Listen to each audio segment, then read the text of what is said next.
Hello, bookworms. I'm Kate. And I'm Jess. And this is Books, Brews, and Banter.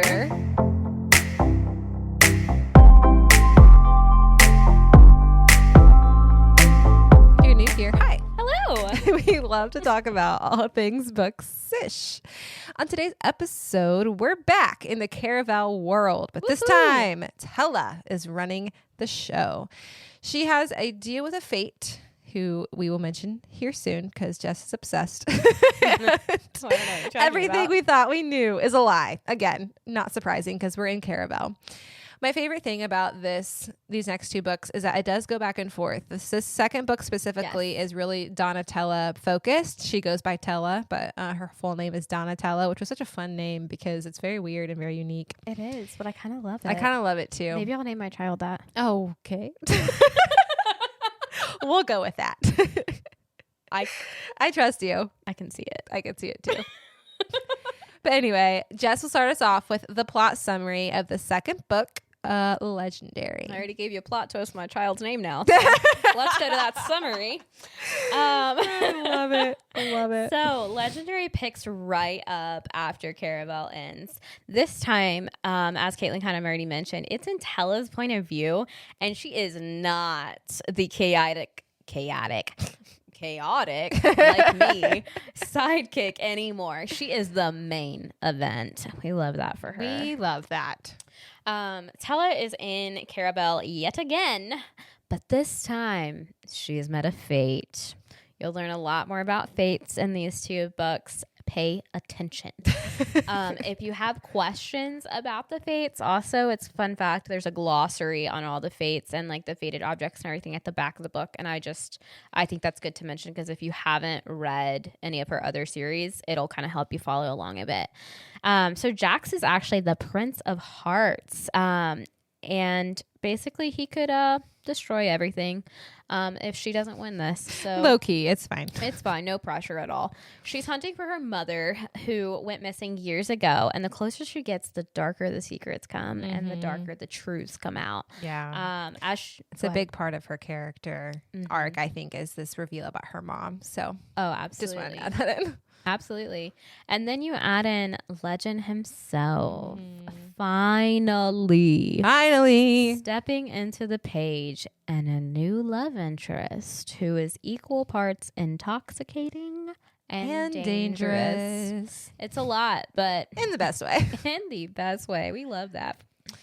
Yes. And so character breakdown. I do want to say before we jump into this, there is a big spoiler that we're going to be talking about with book 2, that is going to be in regards to Legend's identity, which is going to be part of this main character breakdown. So spoiler warning, if you haven't read books 2 and 3 of the Caraval series, sorry, read and come back. So the one you do know about, Donatella. Here we go.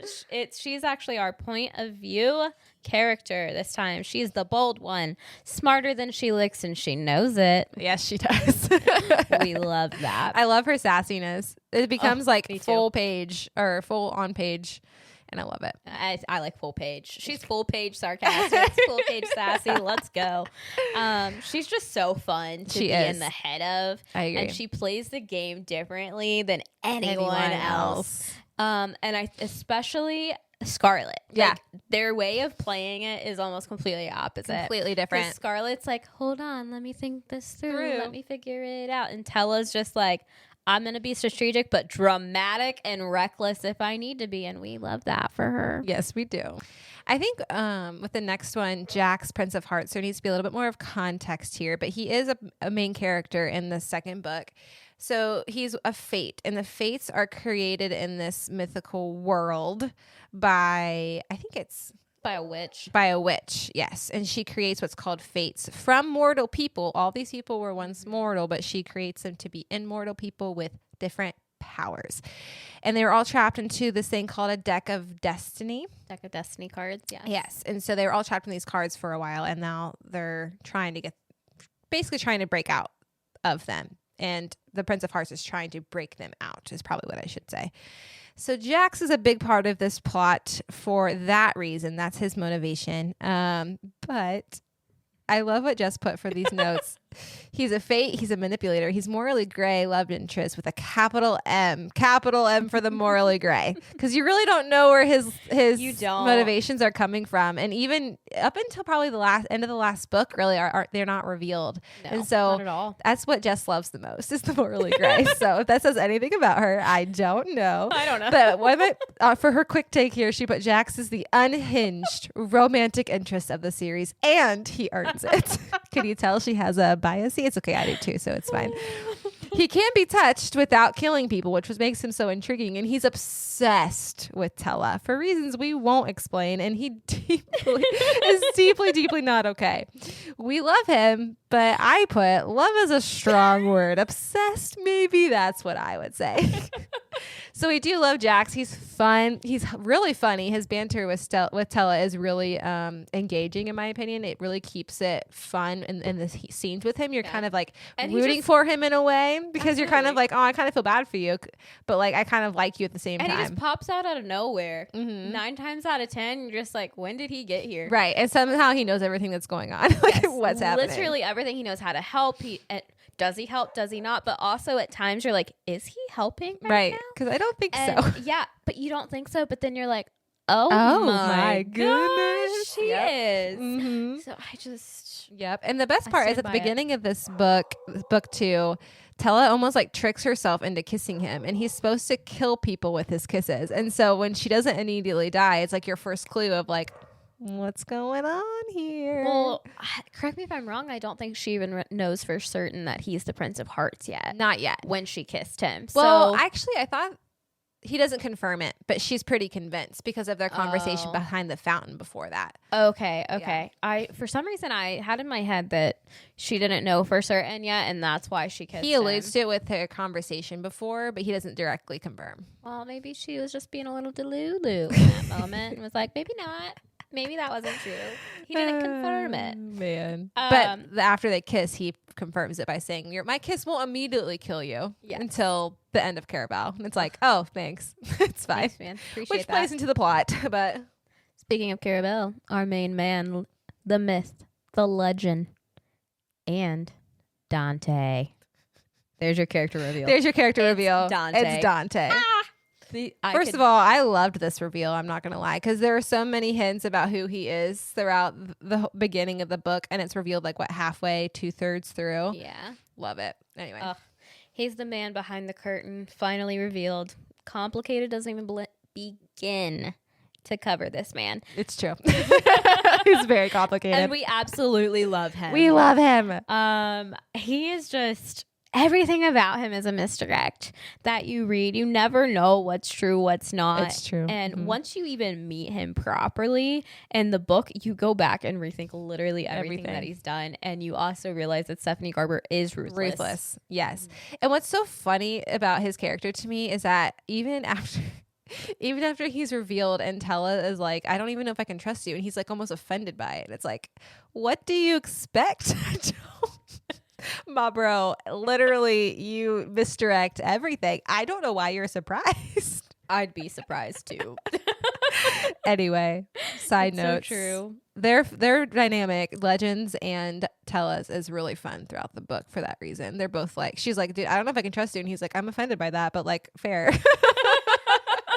Same, man, same. Leading into the emotional damage scale.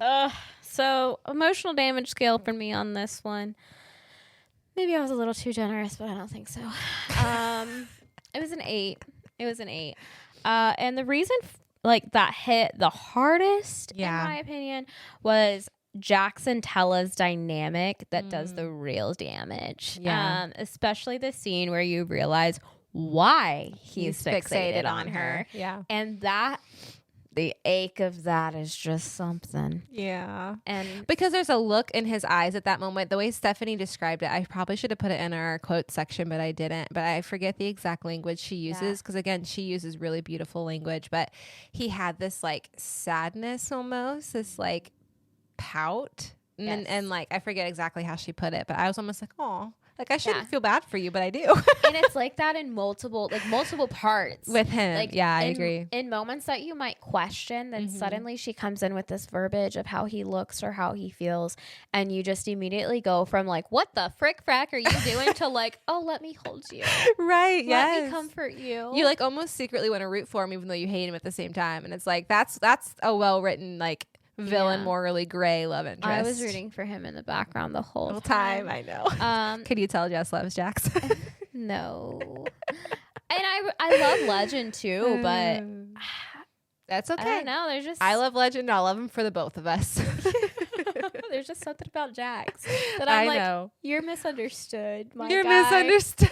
Like, You're just misunderstood. And honestly, I would agree with that if you read her other series. Wink, wink, and nod, nod. I think that if I had read, so we both of us read another broken series. Once Upon a Broken Heart. She knows it. Yay. That series. That one. We both read that one first. And so I think that's also partly why when I read this book, I was like, no, he's misunderstood. He's just misunderstood. I know his heart. I know Right. or lack thereof. Right. I know him too. I can see into his mind. Right. Because of that. So maybe you wouldn't feel that way and share in my admiration. So, fun fact. But Once Upon a Broken Heart is technically a spin-off series of Caraval. So, the correct chronological order of reading these stories is Caraval and then Once Upon a Broken Heart. You can read it however you want to. Clearly, we read the opposite, but just know that that's how chronologically they were written and intended to be read.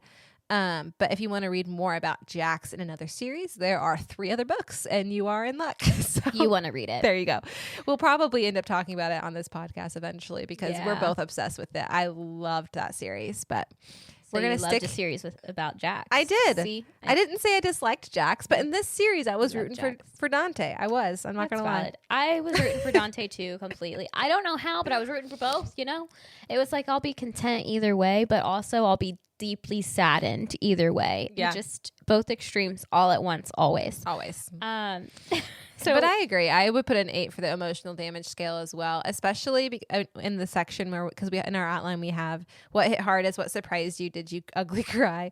I didn't ugly cry, but I will say there were a few scenes that were hard to read, and they genuinely felt my heart break for Tella. And if you have mommy issues like Jess and I do, be warned here when you read this series because it will get at your heartstrings. I feel very outed. deeply. But Sorry. valid. Out us both. It's fine. No need to apologize. But yeah, like I completely agree with all of that. I think if you have mommy issues, to have some tissues. There you go. She said it best. I didn't even mean to do that, but here we are. Just because like there are parts that will definitely tug at your heartstrings. And one other thing is that I think that this book just definitely took an eerie turn that I wasn't necessarily expecting, because you're expecting to just go into another Caraval and you're like, okay, it's gonna be the same, and then you're like, what do you mean it's real? But that almost is like better writing in my opinion, because because again, in book 1, she completely turns it on its head to say literally everything you knew in Caraval was fake. Julian was a player.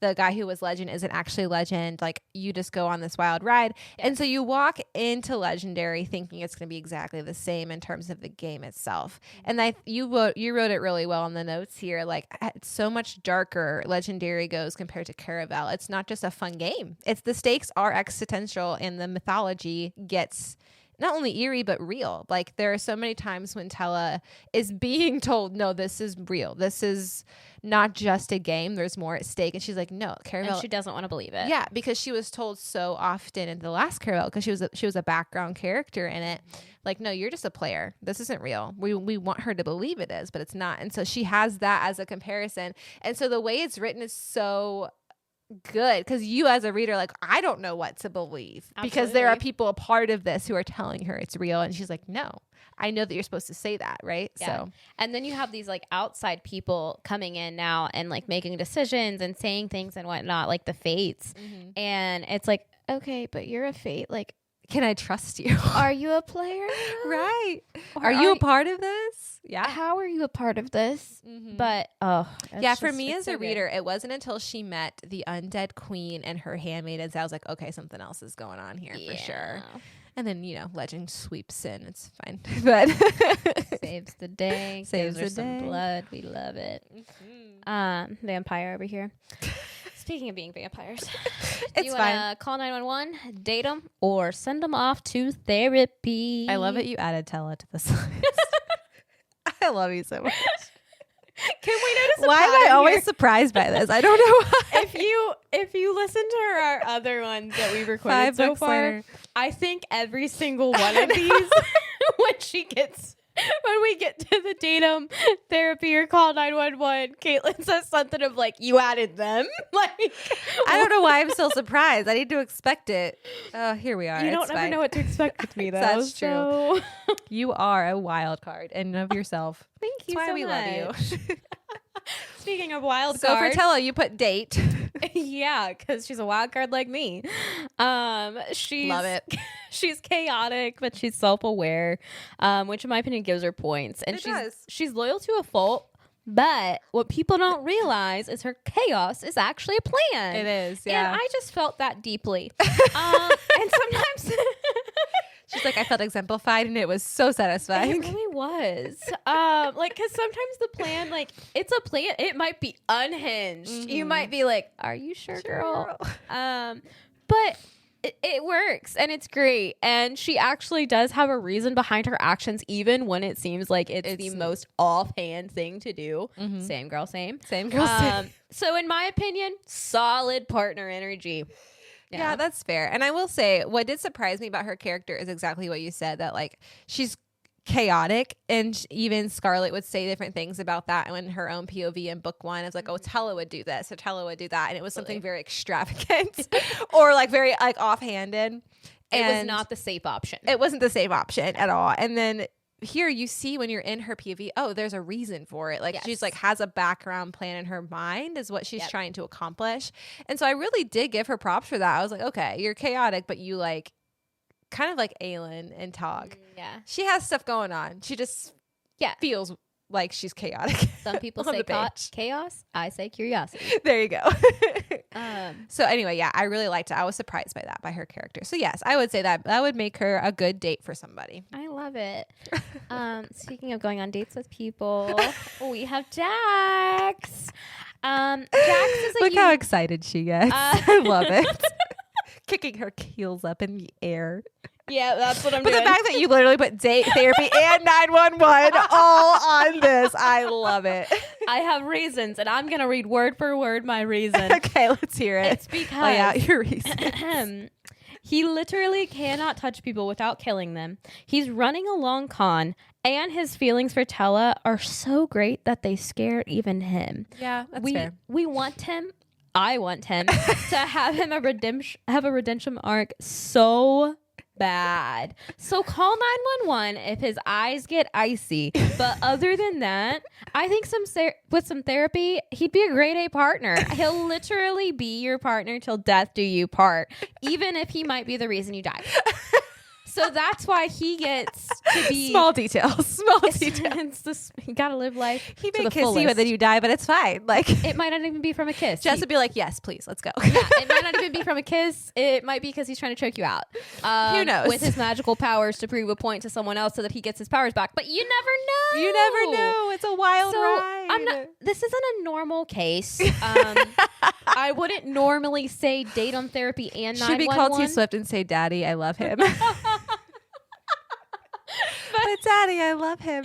That's what I'm hearing from Jess right now. Yes. Jax is the exception for her. I love it. This might be a once in a lifetime. Oh man. Maybe not. That is me. But I will say in this series, yes, I would disagree. I think therapy and 911 are more appropriate, especially I can't get it out of my head when he's like, you won't die yet, but you will die. And he's like, but I'm okay with that. If it means I get my powers back. Red flag, Yeah, but I think, okay, yeah, I hear you. If you take it for face value, absolutely. But in my head, and I know, my head, he's saying I that. can't stop laughing. This is too good. He's saying it because he's trying to guard himself. Yes, because he's that's a true. fate. He's never fully experienced love. He doesn't know what the heck to do with love. He's afraid that if he does end up loving her, that then he'll become human and he won't be able to stay a fate. So he has to guard himself so that he doesn't become a human. Even though his heart did start beating, which they're not supposed to. So yeah, I hear you. Exactly. I hear you. So I think that it was really like he was putting on a show. He was putting up those walls. And buddy, if you break down those walls, he'll be a-okay. Yeah. All right. I hear you. I disagree, but I hear you. I hear you. Dante. Caitlin said we need to move her on from Jax. I think she's If actually you love concerned. Jax, you're gonna love Once Upon a Broken Heart. I'll just tell you that.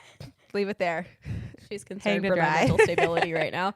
No, I just speaking of- understand why you love Jax. I love him too, but for different reasons. Speaking of mental instability, Yeah. Legend Dante. Dante. Date him in therapy.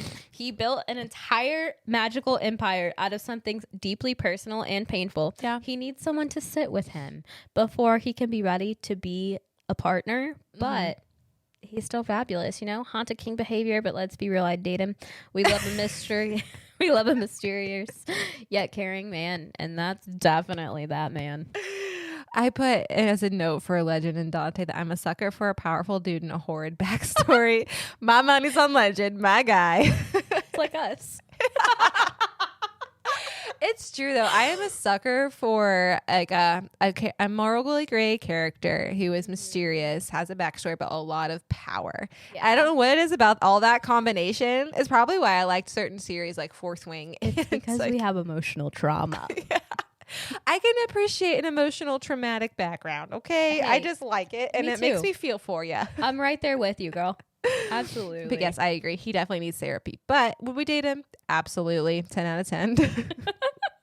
100%. I will say, though, it was heartbreaking reading the scene where you think you're getting the real Dante, and then the second he walks away from the temple, I was like, Yes. oh, Tella. Like, my heart broke for her. I was like, I genuinely thought he would stay. I'm sorry. I really was just hoping and praying that there would be like a good reason. Right. Like that Yeah. he would just come back in 5 minutes and be like, sorry, I had to go take care of Jax. Or Right. like Yeah. I know I just went from loving him to saying he's dead.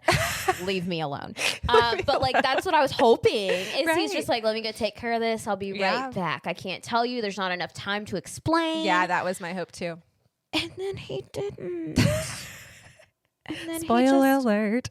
he just sent a letter. Yep. Like, I'm sorry, sir. I will say it was really satisfying in the next book when he gives a reason why. Yeah. But is it the reason I wanted? No. But it was a reason. So we'll I talk about agree. that then. Ugh. So good. Next up, how about our Favorite quotes? You can tell it's our favorite section. Yes. Your turn. All right. I had a couple. I had a good amount of quotes. Yes. on And this they were one. all good. I loved them. I'm so glad because I legitimately was writing these quotes and I was like, here's another one and Here's another one. another Here's one. an honorable Well, that's why I mention. only have two because I'm like, you got a lot of the good ones. So I'm just going to let you take them, you know? So sorry. No, it's okay. It's good. All right. So one of the first ones I have here is magic always has a price, and it's usually paid by someone who didn't agree to the cost. And that's truly just a theme across this whole series. Yes, I agree. And it hits differently once you know what Legend gave up and what Tella's deal is actually costing. Right. Like, you know that there's a little bits of cost here and there, like, oh no, I lost a day of my life. But when you see, like, She says casually. When you read that scene at Caraval, you're like, this girl, you're literally dying for a day, but it's fine. Moving on. yeah, but she didn't know that. She thought it was didn't. just at the end of her life. Yeah, I know. I mean, what's It's not. one day? So that's one reason why I love that quote because it's really just, it sums up the book series too. It does, yeah. And I just like that it makes a point to say that, like, you can pay a price for magic if you want magic, but you may not always agree to the cost because it may not be someone who wants to pay it. So And that was or like watch yourself because it might not be you that's paying the price. good. Right. So it makes you just like hopefully hesitate before saying, yes, give me magic. Give me magic. That's good. So my next up is spent her whole life running towards fire. She just never expected the fire to want her back. Hella. Me too, girl. So that, in my opinion, is Stella's arc in one sentence. It's true. It really is. Yeah.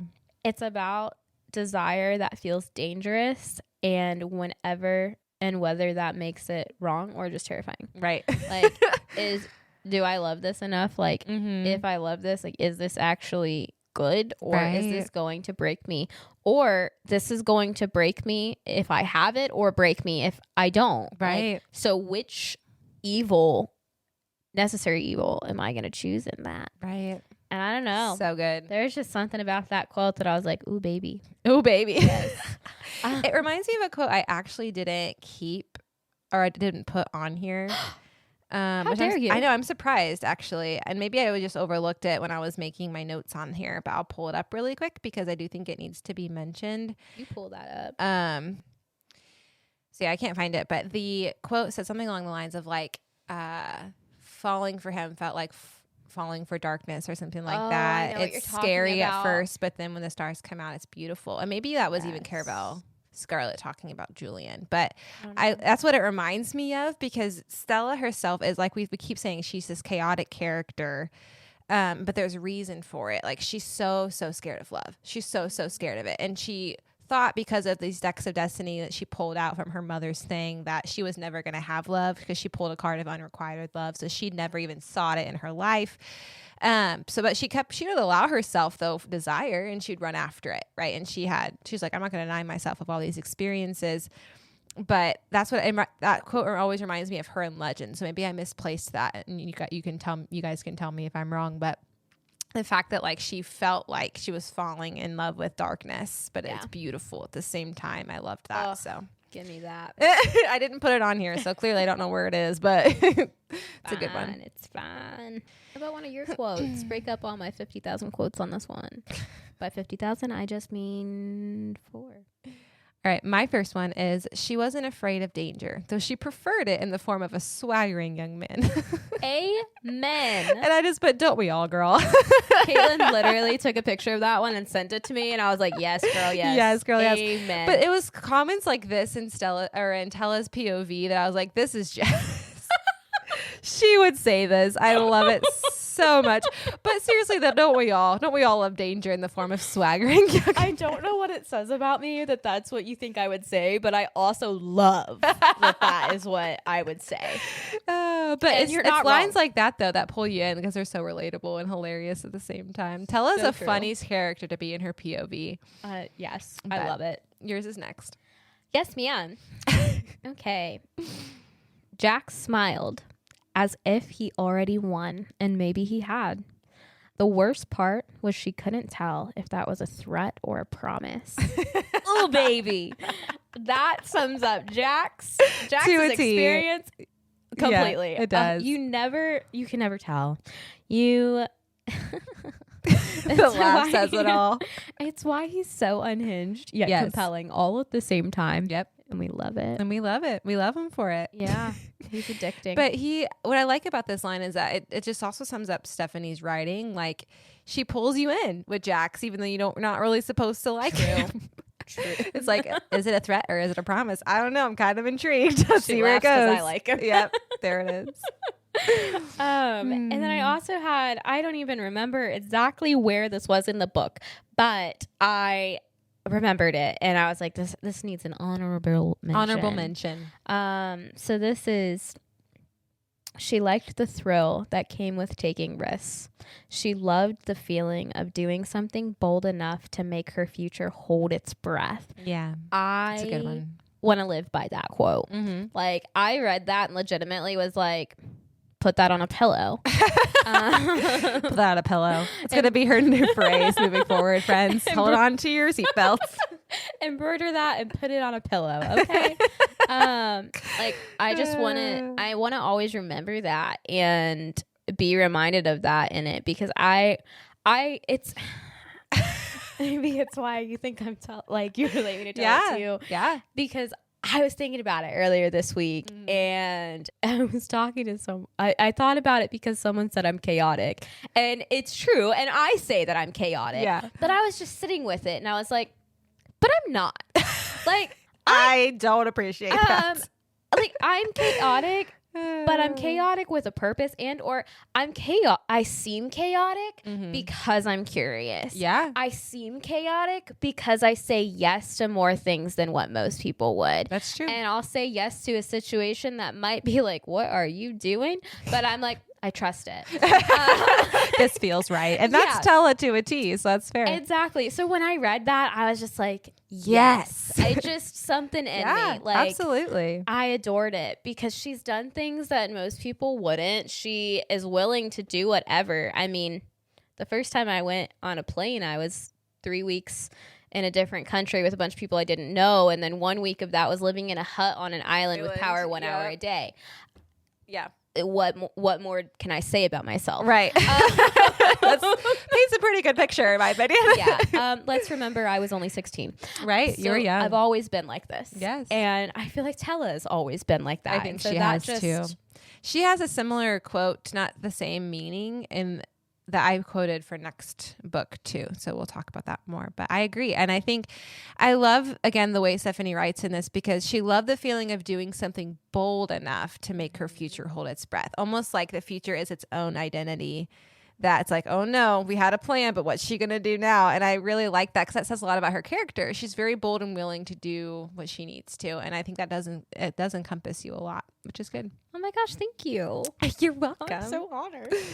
And then my last quote was a little more sad, so sorry, but I liked it. It said, "Unfortunately, Tella wasn't the sort of girl people saved. She was the one they left behind, but she was also the sort that they underestimated." And I liked this point because it's almost a point where Tella was like, you know what? You can look over me. That's fine. But you can underestimate me, but I'm going to use that to my advantage. Exactly. And again, we've talked about this before on the podcast, but just that, like, there's so much power in people underestimating you that you can use to your advantage. And I love that she's like, okay, fine. You don't want to save me? That's fine. I will show you up.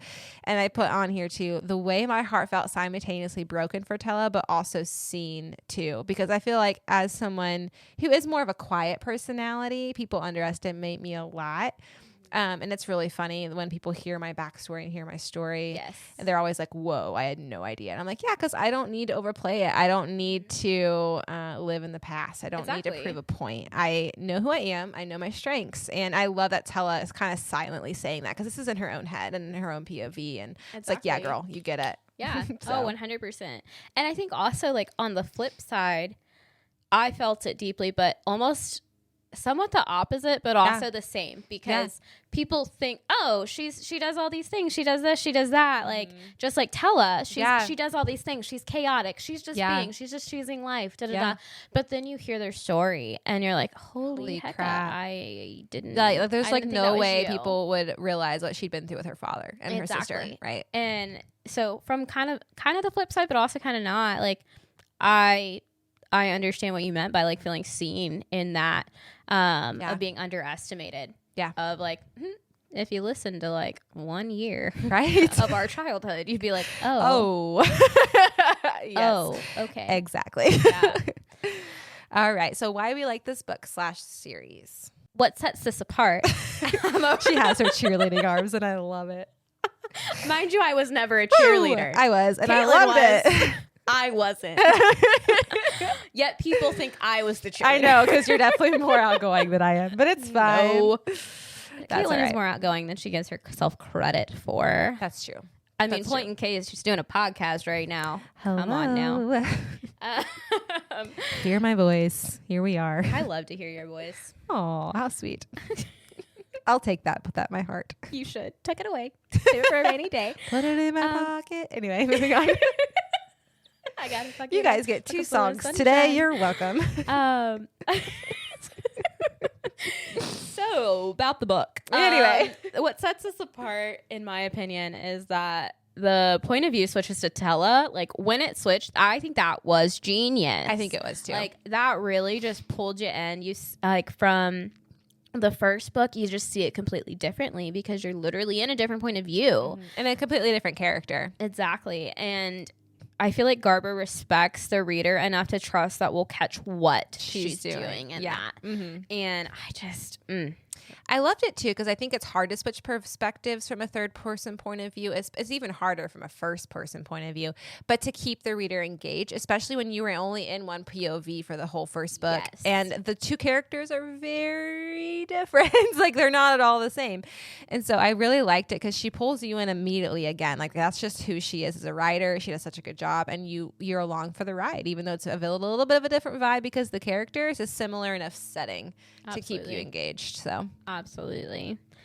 If you loved Caraval, you will love these next two books. Like it's a non-negotiable. It's a given. And it's kind of, in my opinion, it's like that with any of Stephanie's books. If you liked one, you'll like them all because she manages to keep her writing style the same across the board, but in different capacities. But it's fresh. Yeah. She does such a good job of keeping it fresh. Absolutely. And all the different worlds are, I mean, other than like these two series kind of being connected, but like the Alchemy of Secrets, when I read that, I could not put it down. And it is a world that you've never, like, I haven't read any books that are even similar. I agree. To it. I agree. Well, even though like Once Upon a Broken Heart is related to the series, it itself even felt different compared to Caraval because there's only a couple characters that you really know. Related to, but even that they're in a different place, a different setting, and you're in a different person's POV. Like everything about it felt fresh and different, even though the magic's related. And so that's what's so impressive about her. She even took a spinoff and made it its own series. Like a lot of people have read that series, but haven't read Caraval. And so she can do writing these series, even though you read them separately, and still keep them like in their own little worlds, which is impressive. But what I loved about Alchemy of Secrets is that she again took a whole new world, a whole new world, and literally just takes you for another ride. She pulls you in, but it's so eerie and it's so mysterious, and you don't know what's happening even towards the end. Mystical yeah, carpet it's ride. so good. Magical mystical carpet. 10 out of 10, Stephanie. If we haven't talked about her enough, she is such a good author. Give her a shot. Absolutely. If you're a fan of Morley Gray, love interest, and mythology woven into fantasy, Legendary definitely levels everything up. It does. I agree. The world building gets so much bigger with the fates, and you get more details into that. And even with Legend and his magic and how it works, and how Caraval works and his backstory gets so much bigger and more depth. And so she does a good job of building off of each other because it's hard with this type of magic, it being so simple yet complex with how it's interwoven with witches and fates and legend because they're different types of characters. Exactly. But yet they all seamlessly connect. So she does a good job with that. And that what I kind of piggybacked off of from earlier, but she does a good job of continuing the fast-paced world building and does it so effortlessly that you don't even realize that you're at the end of the book until it comes. And so I just think she does such a good job of keeping you engaged the whole time. But I completely agree. Should you read the next one? Yes. Absolutely. Go to that finale. Rate it. If you haven't noticed by now, we're a different type of weird, but we love it. Finale is really, not in my opinion, it literally is the finale. It's where everything comes together. It's titled well. What can I? Yeah, good job. As you put it, they're all wrapped in a little bow. All your little strings that you're trying to figure out are wrapped in a bow. Which Caitlin adores. I love it. I really do. When authors tie things in nice little bows, it makes me happy. If there's anything that you're still questioning, I do think you get more answers to those questions in Once Upon a Broken Heart. So yes, that's true. That's probably why it felt very finished for me since I already read Once Upon a Broken Heart. Yes, but I would agree with that completely since we read it like that. And Stephanie, I'm just going to tell you this. If you're listening. Caitlin's looking at me like, what is she What is about to happen? If you want to do a spinoff of each fate, I would absolutely read that because while we do get good information about the fates, I want to know more. She needs more information on the murdered king and the assassin. The assassin and the who was the assassin with? Is it the unwed queen? Not the unwed bride, because she's in Once Upon a Broken Heart. It was queen of something. She was a queen. She was a queen. She's a fate. Here we are. That one, Stephanie. She needs more information on that one. I do. Anyway. But since I can't have that, we'll just finish this and we'll go to the next book. Yeah, that sounds like a good deal. Okay. Okay. Moving on to Legendary. Just kidding. Finale. It's a legendary finale. If you want a whiplash, read these books because that's what it feels like. So true. Finale, I feel like, was a really great conclusion to the series, just because she does the same thing in the rest of the series where she keeps you engaged the whole time. The plot gets more complicated. There are more problems to solve, I guess, for lack of a better phrase, and it goes back and forth between Scarlet and Tella and their POVs, and I loved that because you didn't think Scarlet had more character growth that she needed, but she did, and you learned a little bit of that in the background of Legendary, but you get more up close and personal with it in the third book. But what I liked about Neat Little Bows is just this idea that like there's so much going on literally up until like the last 50 pages. But then every conflict really does get finished. It feels finished, and that's what's nice. So if you feel like you need more, she does write a novella called Spectacular that I didn't read. I don't know if you read it or not. I haven't gotten there yet. But it does go back to the main couple characters that you love, so you can kind of spend some time with them. You can read more about Stella, Scarlet, and Stella. I'm actually kind of here for that. That's fun. I think I'm getting slap happy. Yeah, me too. But I'm here for it. So anyway, I liked that about it. She does a really good job. It's hard when the plot gets so complex to tie things up really nicely, and she does a good job with that. So to short and sweeten the plot summary, do you want to do the honors? Both sisters, both love stories. The fates are free. Someone is going to die, and Stephanie Garber collected every seed she planted across 2 books and denotated them for us. Let's talk about it. All right, our plot summary this time. Finale brings Stella, Scarlet, and Tella together. I like that you're shipping them with a name. They're sisters. Casual. They literally Totally were shipped casual. together. Okay. What do you mean? They're a package We've been recording deal for so too long. Can Stella. you tell? This is actually my brain all the time. You just hear it now. I'm here for it. Let's do it. Oh, Lanta. I'm so glad. So for this final act, both point of views, both love stories are running parallel as the fates wreak havoc on the world. Because they're let free. We love it. We don't actually love it. No, we do not. The fates are no longer trapped in their cards. They're out. They're dangerous. And Jax is the center of a prophecy that has Tella's name all over it. Wow, wow, wow. Meanwhile, we love to see it. We do love to see it. Meanwhile, Scarlet is fighting for her relationship with Julian, which you would never think would happen before. Right, but here we are. And they're so solid. So the fact that happens is just heart-wrecking. Will it stay that way? Will it not? Who knows? And for a world that isn't consumed by Legend's ambition or the Fates' cruelty, that's really what Scarlet and Julian are just fighting for their lives, literally, for the entire book. But what's really cool is in this book, everything does get paid off. The deals, the secrets, the long cons. The ending is genuinely earned. So bring your snacks, bring your tissues, and clear your afternoon. Honestly, that was well timed. We didn't even plan that.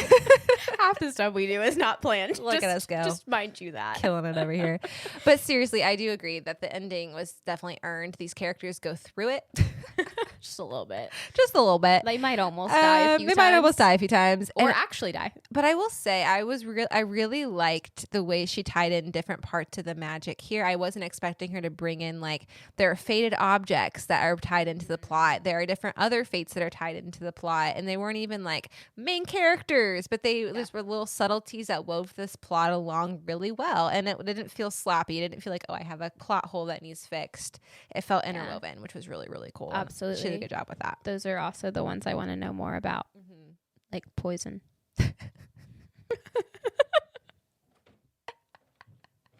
Was Poison infatuated, or did he genuinely just want to help? We don't know. That's what I want to know.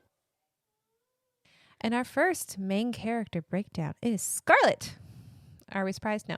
So like we said, this book goes back and forth between Scarlett's POV and Tella's POV. So Scarlett is now fully herself, protective, willing to fight for what she wants. Good character arc. We love that. She clapped. Her arc from book 1. Yeah, you can't see it, but there it is. Is to 3 is one of the best quiet growths in YA fantasy, which I would honestly agree with that. She walked in terrified and then walks out ready to burn the world down for the people she loves. And that's honestly impressive from someone who was so timid, but also what's the word? Anxious, I think. Yeah. Because of what she went through with her dad, she was so hesitant because she was just scared of punishment, I think. You know, like Absolutely. She didn't want Tella to be punished for her own actions. She didn't want Julian to suffer for her desire of him, right? But now we see she's like, no, I'm going to take what I want and people can burn for all I care. And I love that for her. It was very satisfying for someone like me who also struggles with that, so. I get it, yeah. It was 100%. Good. But I agree. It was a quiet growth, but it was a much needed growth. Because it was a little bit in the background in book 2 because it was mostly in Tella's POV. Yeah. And then we really, like with the third book flip-flopping back and forth, you really get to experience it. Which I think is really needed, especially because in the second book, Scarlett just kind of becomes a side character almost for a little while. Yeah. I almost thought that maybe because the game was becoming real that she was going to be part of the plot somehow, and I was grateful she wasn't, but like yeah, that kind of got that vibe. But yeah, because she was that in the background because you don't really see much of her. But I guess in book 1 you don't see much of Tella either. She's talked about a lot, but she's not really in the forefront. So it kind of made sense to kind of give them each their own character or book and then like go back and forth for the last book. Yeah, no, I really appreciated that. Speaking of going back and forth, Tella is our next character. She is still chaotic, but don't worry. Now she's carrying the weight of a prophecy she didn't ask for. Good for her. Casual, normal Tuesday things. Imagine having to go to work with this all going on. Oh my gosh. That's why I'm like, it makes more sense for it to be a fantasy novel where you don't have to work. You know, I might choose the fantasy novel. Yeah, same. In this book, Tella gets her most vulnerable moments in finale, and they really hit it. Yeah, they do. The bravado is still there, but we can see exactly what it's been protecting in this one. And it's a little more laid bare for her. It's like Scarlett has reached her arc, so she's kind of learning to step into that. But Tella's like very vulnerable, reaching that point of her arc. Yeah, absolutely. I agree. And she's still deciding what to be vulnerable on and who to be vulnerable with. Yeah, she kind of gets that mixed up sometimes, but that's okay. Speaking of Jax. Good old Jax. Yeah. He's the fate that keeps showing up whether he's wanted to or not, led by his obsession for our girl Tella. I feel like his final arc, we cannot. She's like, let's take a moment. You can't see it, but she's like shaking her.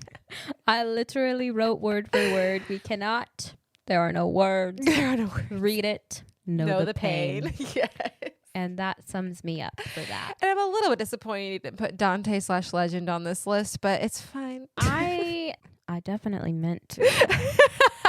So let's just do a quick recap of Dante then. Roll/vibe. Give it your best shot.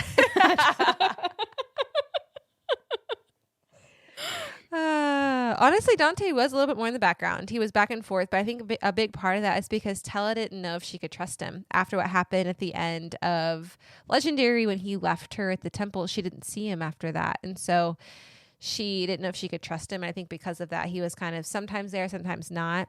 He's trying to get back in the picture, trying to prove to her, trying to convince her to become immortal. Yeah.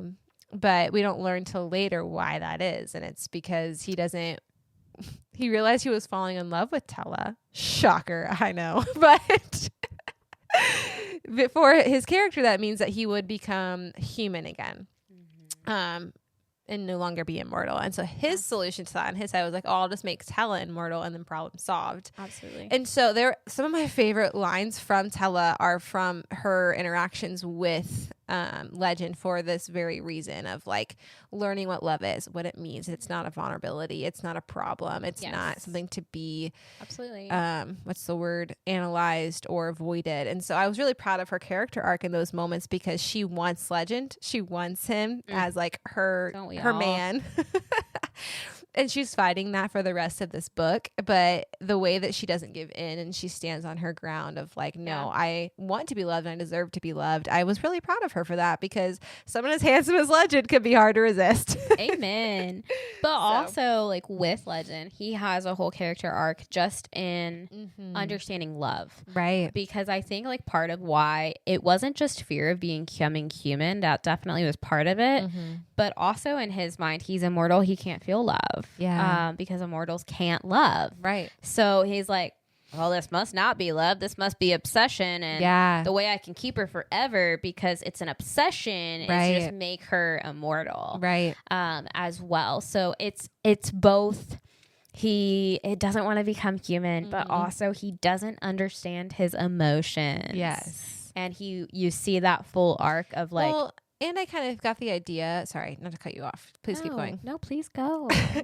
But I also got the idea that like there's like an insinuation underneath that's not directly quoted, but I got the vibe that fates aren't the same as Legend. Like they were created at different times by the same witch. So they're both immortal and both have powers, but they're different things. And so while he can be immortal, he still has that ability to become human through love, but he sees it as a fate, as like, oh, that means I'm incapable of this and it only happens rarely or never. Correct. But he's not the same type of being. And so I got the vibe that it was like, this is not a fatal flaw for you, but you're choosing to see it that way because you don't understand how the magic inside of you works. Yeah. So yes, he's going to become human. He's choosing to give up immortality, but I agree with you. Like he doesn't understand what love is. And he's choosing, but even Tella from her point of view is like, no, you know what love is. You love Julian. It's just not the same type of love. Exactly. And so like she is starting to understand, though, he does love her, but he's wrestling with what that means.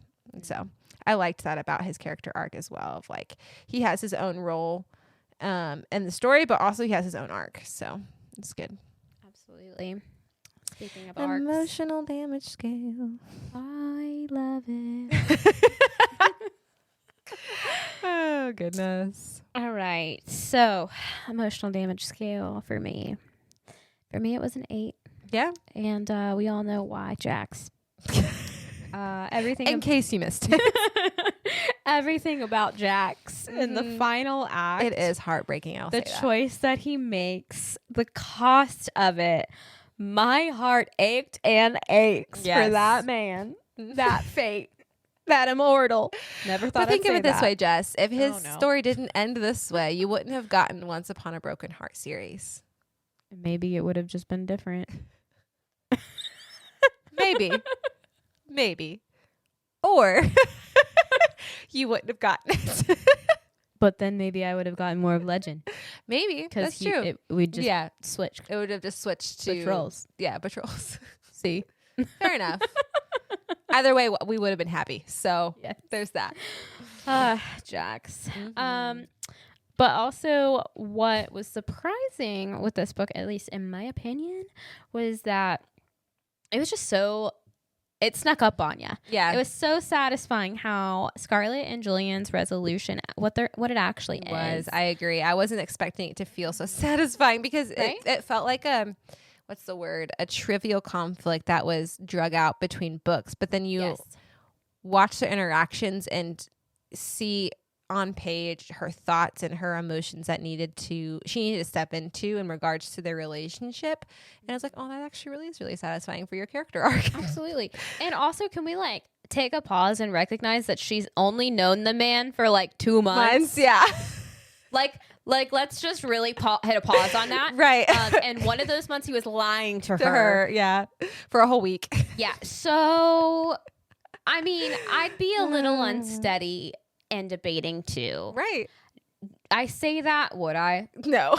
I don't know. I dive in head first to things. You do. So who maybe knows? Not. But it was just so satisfying, seeing that whole arc because we were so focused on Tella and Jax and Tella and Legend. Mm-hmm. That their win really just snuck up on you It did. and wrecked us quietly. I will also say with Jax and his final act, I really did feel for him, especially this scene where Tella comes to him at his, I don't even know if it's really a house, but like his game of cards gambling center. I don't know how to explain that. But when she asks for their wedding, their marriage to be broken, the blood bond between them to be broken. And when he sits in the chair, and I forget exactly the language that Stephanie uses in that scene, but she said that he didn't look, what's the word? You could tell he was trying to put on a persona of trying to be hard and cold and indifferent, but there was a sullenness about him, a depressing feeling part about him. That I was like, oh, you really wanted this. Broke my heart. Poor boy.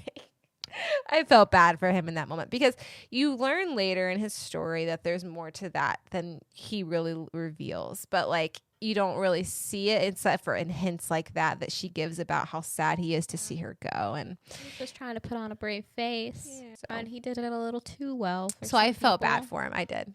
And he had a good arc in that sense of later on in his other series. So yes.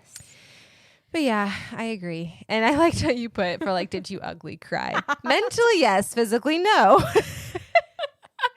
The scene in the cards, the ending, the epilogue. Stephanie Garber She owes us emotional damages. Yes, I agree. Seeing Caitlin's reactions real time to the things I've randomly written when we aren't together in our shared document always brings me joy. It's so fun. I just love it. I do. I'm so glad. So fun. That's why we do this together.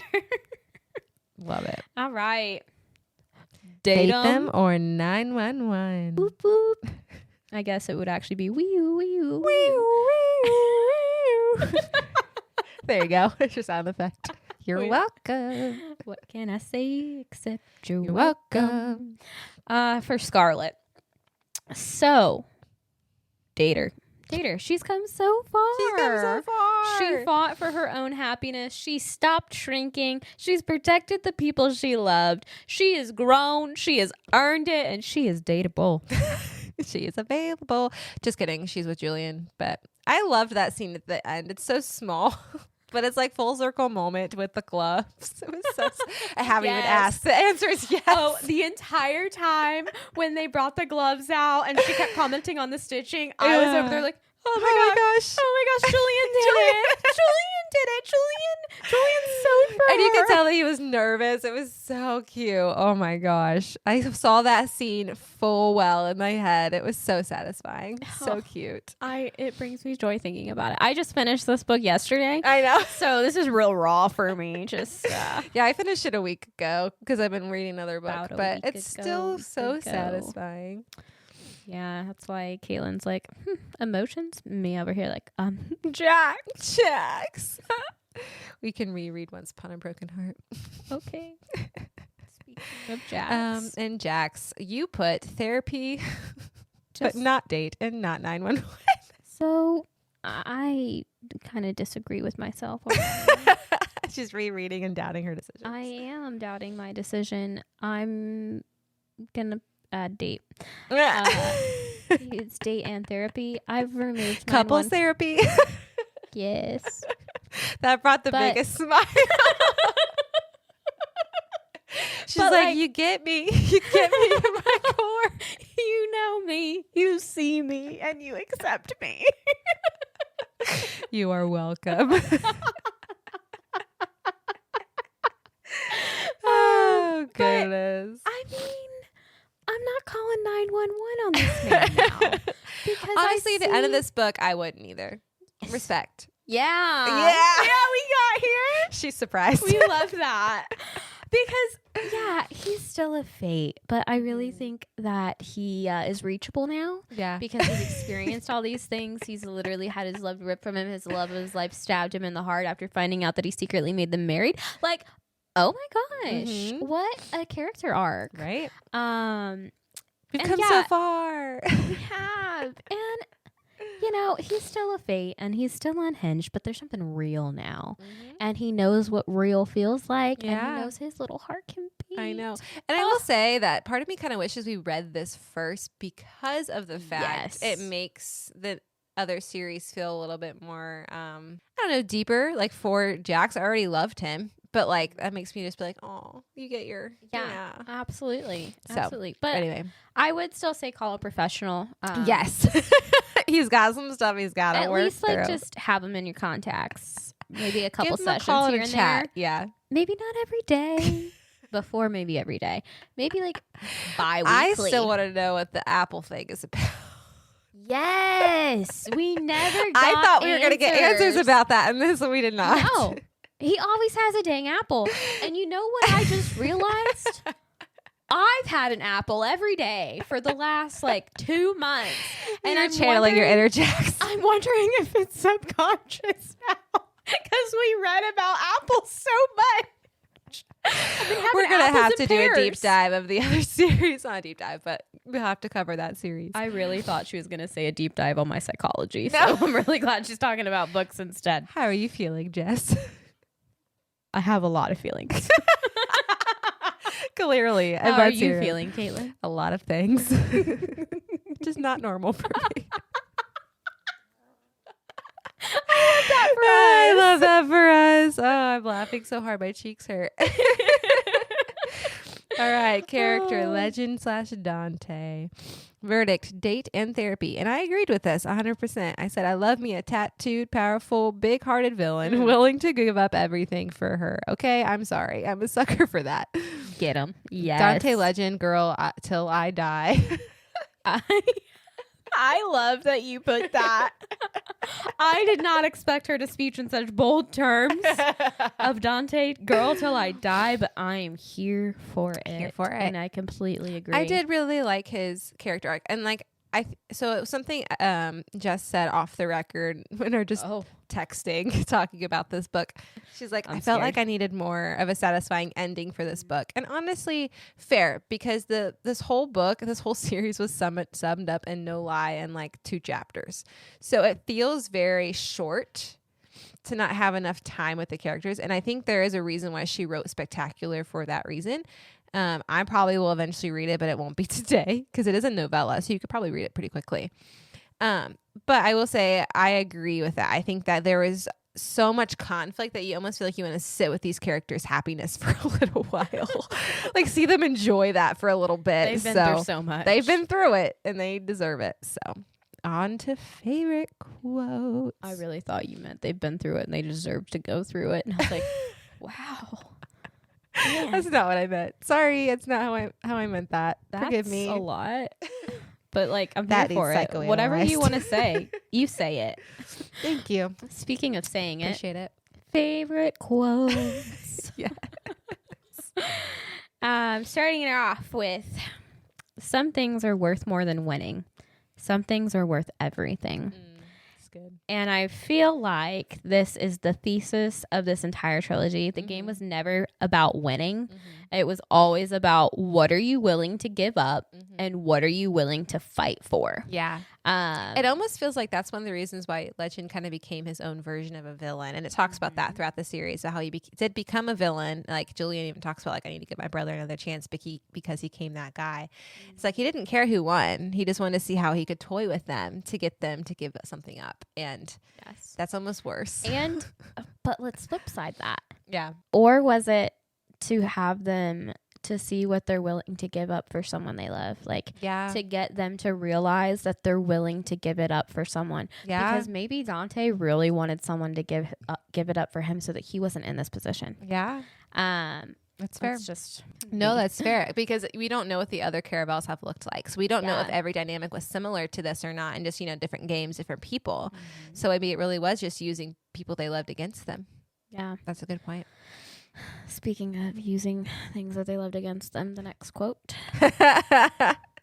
She had been afraid of so many things, but she was more afraid of who she would become if she stopped fighting for the things that mattered. Oh, Scarlett's whole arc about in depth. one breath. Yeah. Yeah. She spent 3 books learning this. And I feel like this is really like where it lands. Yeah.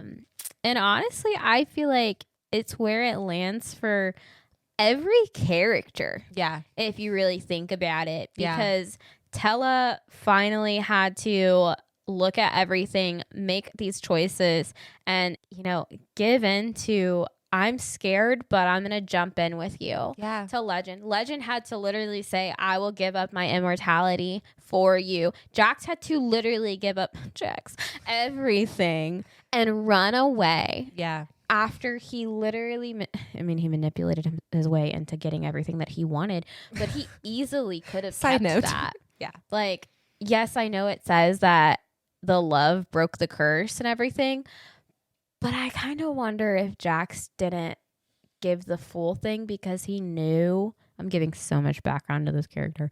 I know. I'm not the one who wrote the book. Like, if he knew, like, he would hate himself eventually for doing this. Yeah. And that it was really not her loving him, because you see that already in like the reactions and the things that are going when he does manipulate her, that he knows it's manipulation and not that she actually loves him. Yeah. So he gave that up and he ran away too. Like, every character gave up something. They did. They had to sacrifice something. That just really hits.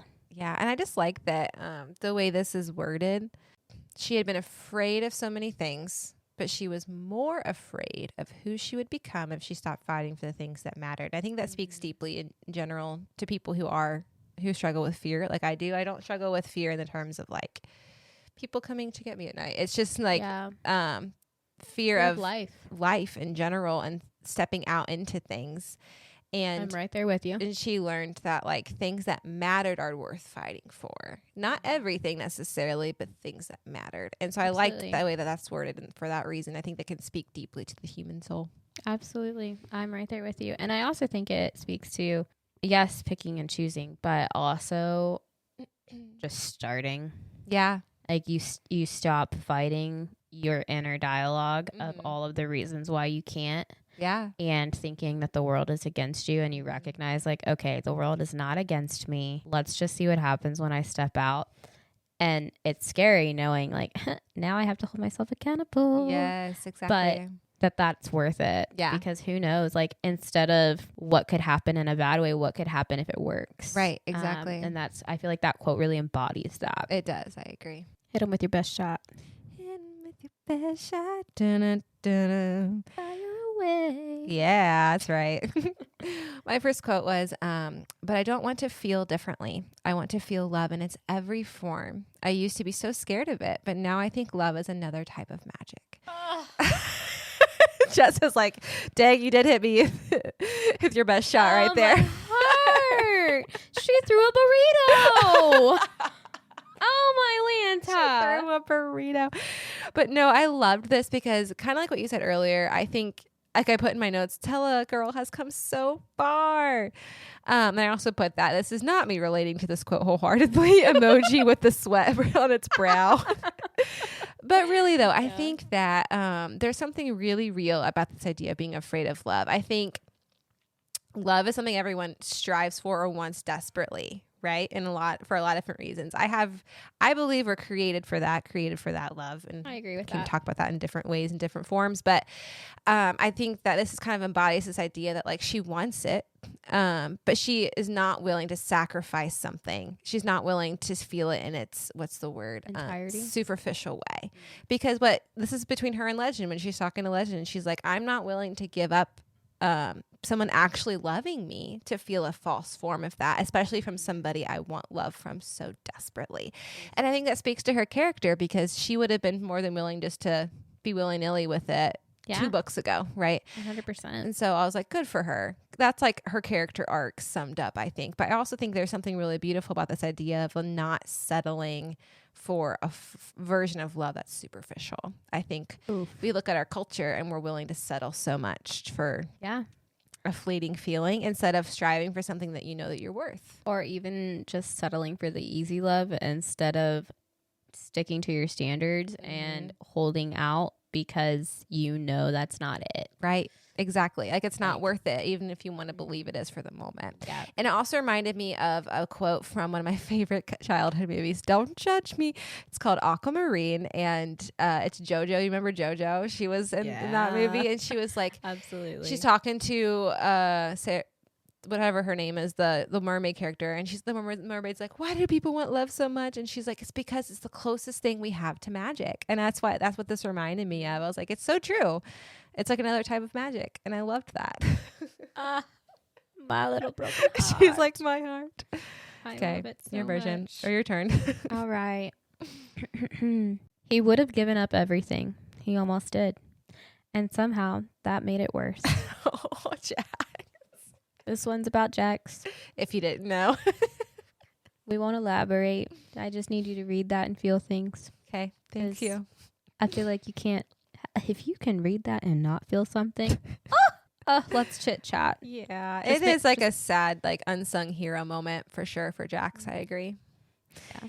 You there's almost like, because first of all, maybe this is why it was hard for me to read Jax in this series. I hate love triangles with my whole heart. You do. I hate them. And I think part of it's because we all know who is going to win in this situation. We all know who's probably most likely to be endgame. Dante. 100%.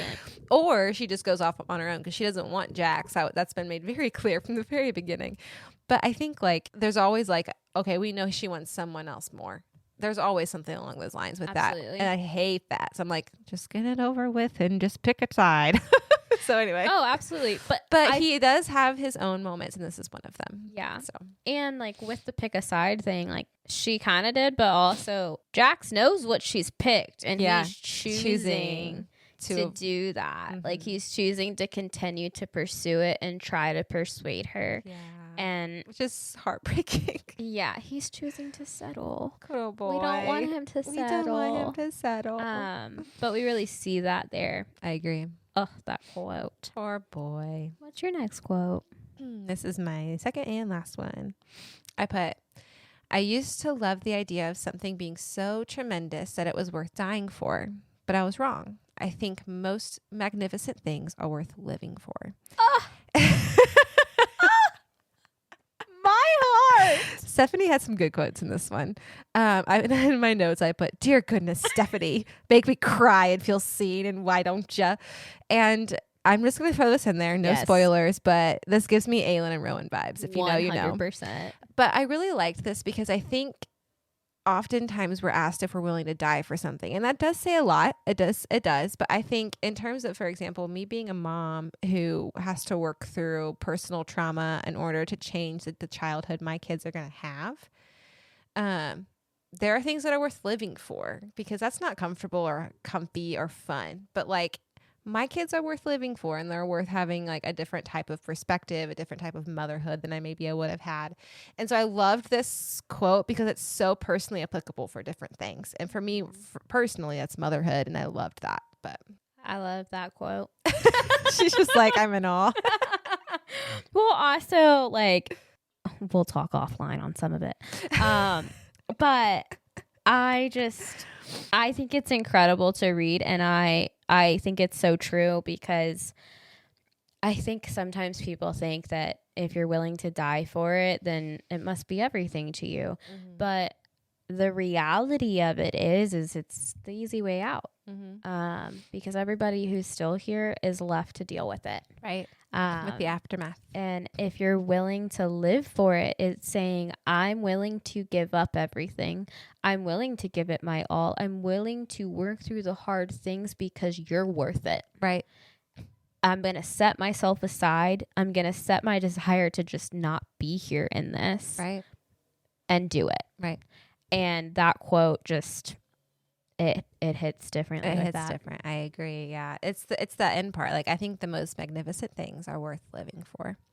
Want to get worth that living embroidered on a for. pillow. Put it on a pillow. Put it on a pillow. So good. Okay. Why we like this book / series? Well, I think it sticks a landing. It's quite a legendary finale, if you will.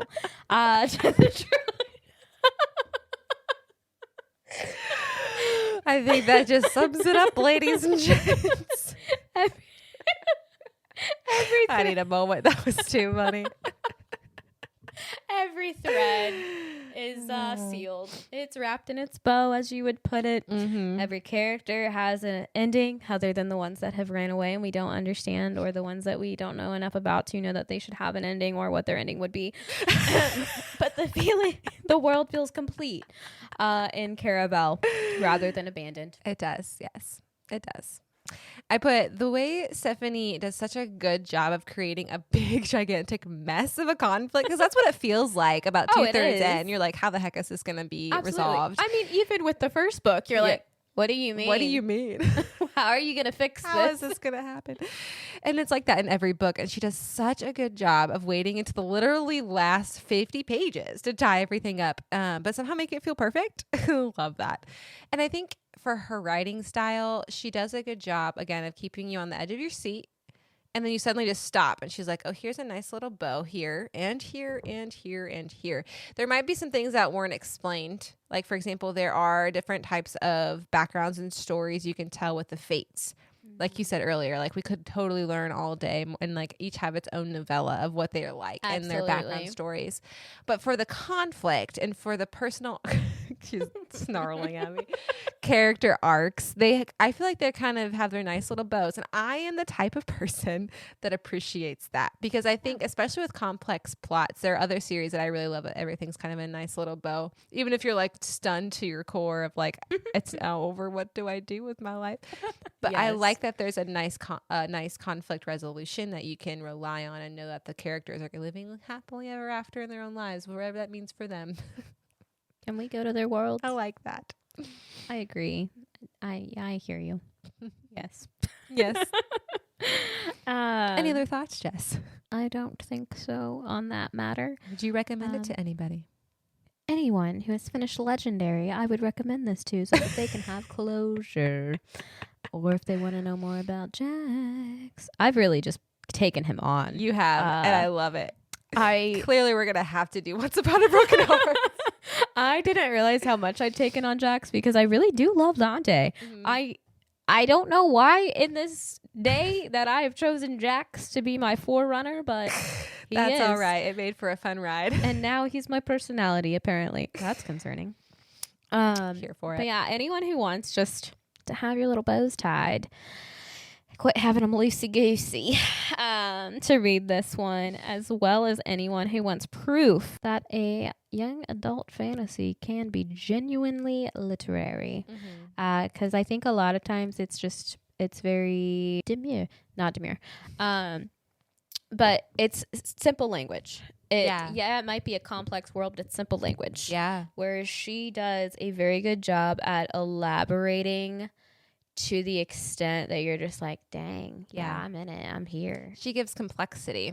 I also think young adult fantasy doesn't give enough credit, because I think sometimes it's dismissed as young adults. You're like, oh, well, it's probably gonna be boring. It's gonna be simplified. I don't need to read it. Yeah. But I think that's kind of not fair, at least for this specific series and Once Upon a Broken Heart, because I think that they both have these very complex worlds, this very complex magic system, and very complex problems to be solved. And so I think I agree. It's just underrated is like not even a good word for it. It's just overlooked. Yes. And I think that's unfortunate for an author like Stephanie, who's so good at drawing you in and using language that keeps you engaged. So I completely agree. If we haven't sold her yet, please pick up one of her books at your local bookstore. Her worlds are too alive to stay on the shelf. We could be her own little commercial. You're welcome, Do you want us to Stephanie. be your marketers? We will. Hit us up. Hire us. Brand deal. Just kidding. Can we read your next book before you release it? Would love that, honestly. I would kill for the sequel to Alchemy of Secrets. Me too. I have to know what happened. Oh my gosh. After that beach scene, I'm questioning everything. I need to know. Anyway, her other works are Once Upon a Broken Heart, which again is a spinoff of this series. If you love Jax as much as Jess did, you will love that series. He is highly incorporated. Called out. And then she also has another series that she just started. She released the first book last year, and it's called Alchemy of Secrets. if you've listened to the past couple episodes of this podcast, you've heard us talk about it. We love it. It is such a cool, unique world. 10 out of 10 recommend. And it's her first debut adult novel. So recommend that if you're more into adult series. It has the same vibe as her other books of pulling you in and taking you for a ride. So thanks for listening, friends. This has been Books, Brews, and Banter. And I'm Kate. And I'm Jess.